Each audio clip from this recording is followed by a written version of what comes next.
Hi everybody, this is Sahayata and I'm back with another video. I'm so happy today to be talking with someone very special, and what we're talking about today is about women being limitless, that we're not limited to one role.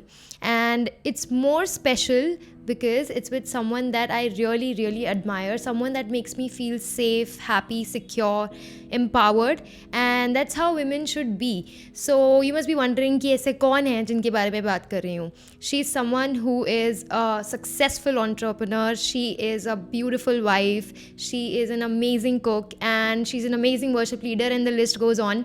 So let me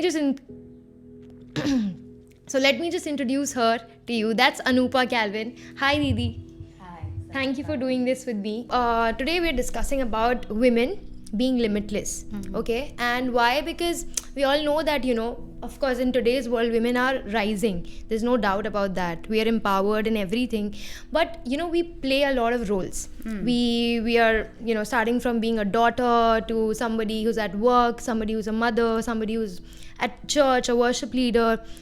Limitless, there's so many roles, right? And while we are juggling between all these roles, sometimes we limit ourselves to one of these. Like, for example, if you're a mother, then you can't lead worship, maybe because you're in that season where you have to just be at home. Or if you're at work, then you're like, okay, मैं तो काम करती हूँ, मैं तो दुनिया बहुत अलग है, secular है, अलग है, तो maybe church में I can't just go and lead worship, because we have those insecurities कि we can at least be good at one thing. And in that way, sometimes we limit ourselves, our potential, our purpose, our identity. And so about that, what do you think about how we can actually be all at once? It's not like you have to be limited to one role. Sure, it's a very, very it's a very wide topic here, and like you said, we do a lot of things at once, and that's how we are created. I feel women are created in a way where we can multitask and do a lot of things at once, and we're gifted like that. So while we are into it and while we're doing it, like you very clearly mentioned, that we might get focused onto doing just one thing. Correct. For that particular season or time. And you might just be like, for a moment, saying that, okay, this is what I have to, this is my priority. It's always very good to have priorities, but it's also good to understand that you're capable of doing multiple things. Wow. Until unless you accept that you're capable enough to do so many things at once, and you can do a good job at it. The first step towards getting there is this. And also not understanding that you can do everything perfectly.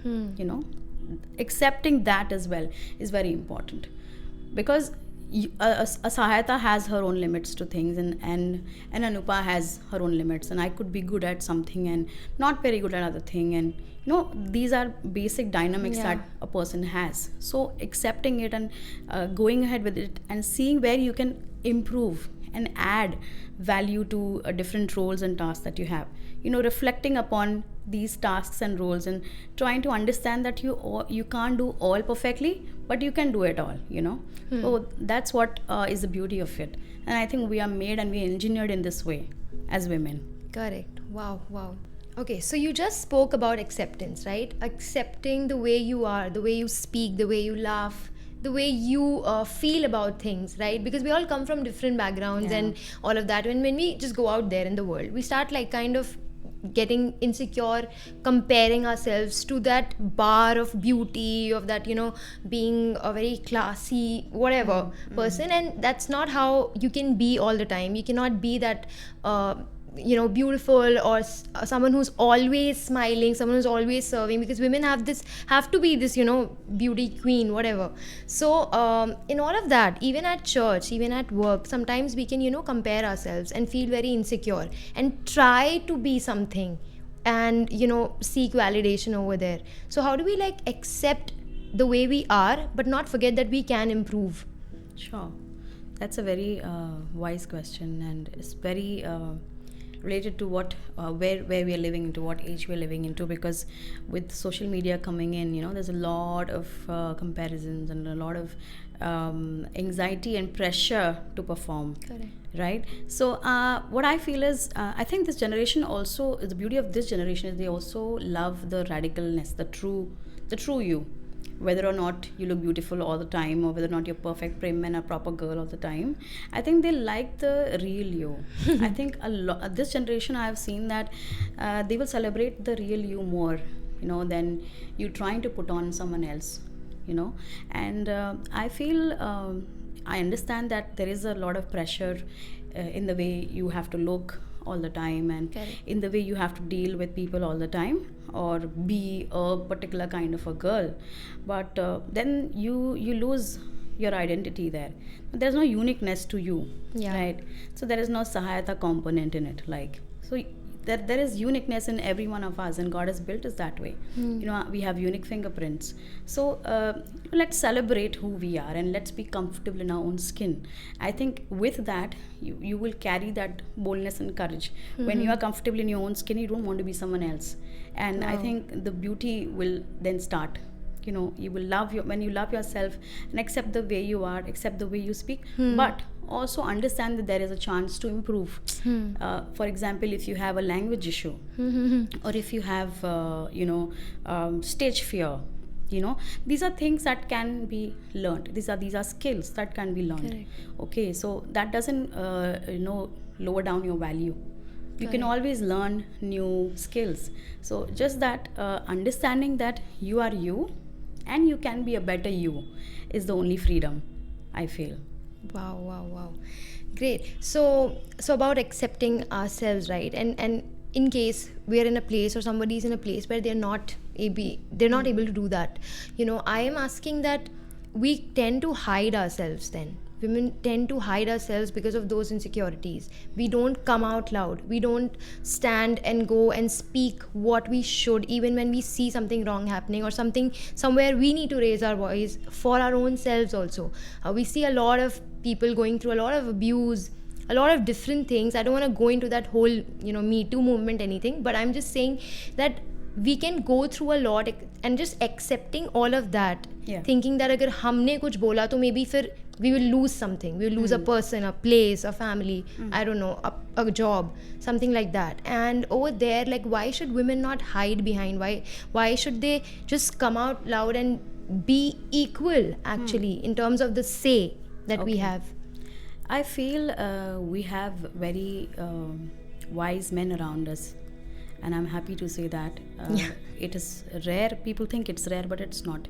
We have good men around us, those who allow women to come forward and speak their minds. And I think times are changing. True. And I believe men are becoming more accepting to the fact that yes, women can do better in a lot of areas than them, and they're happy about it. I think this is itself a victory for all of us. Secondly, to say that you have to come out and speak. I believe everyone needs to have our own voice, and if there is a problem, there is a challenge, it's always better to seek help and to come out and speak. But then it shouldn't be out of rage, or it shouldn't be out of revenge.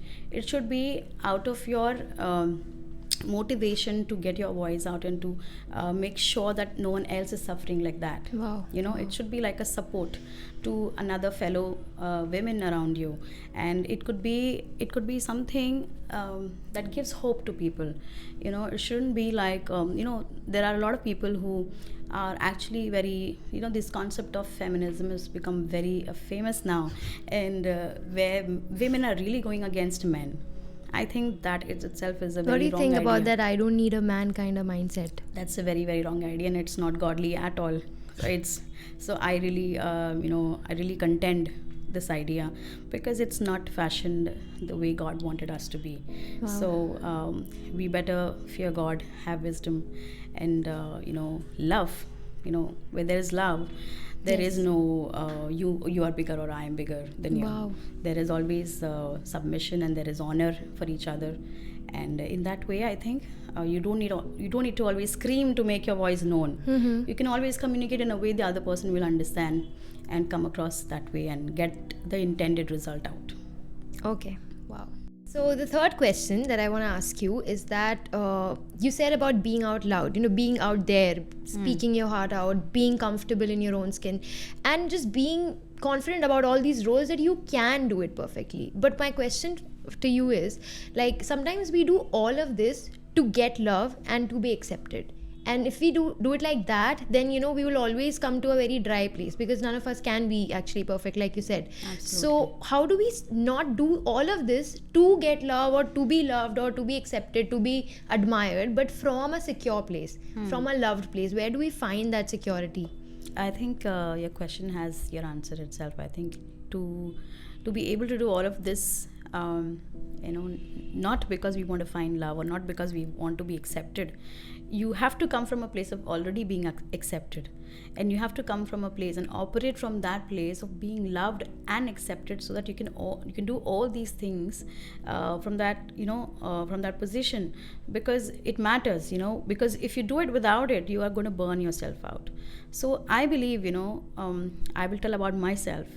I when I started to understand the fact that I am accepted and loved by God the way I am. I don't need to perform these duties to earn His love. Wow. It comes to me by the relationship I already have with Him. So it's just as simple as you can be a VP of a company and doing your job at office, but when you're at home, you're a father. So the son doesn't need to perform in front of his father, right? He has a different relationship with a VP of a company, because he's also a father. True. So when we understand the fact that we are sons first, and then from that identity, if we perform, then I don't think we will perform for acceptance and love, but we will operate from that place of already being accepted and loved. And it's a beautiful journey to be there.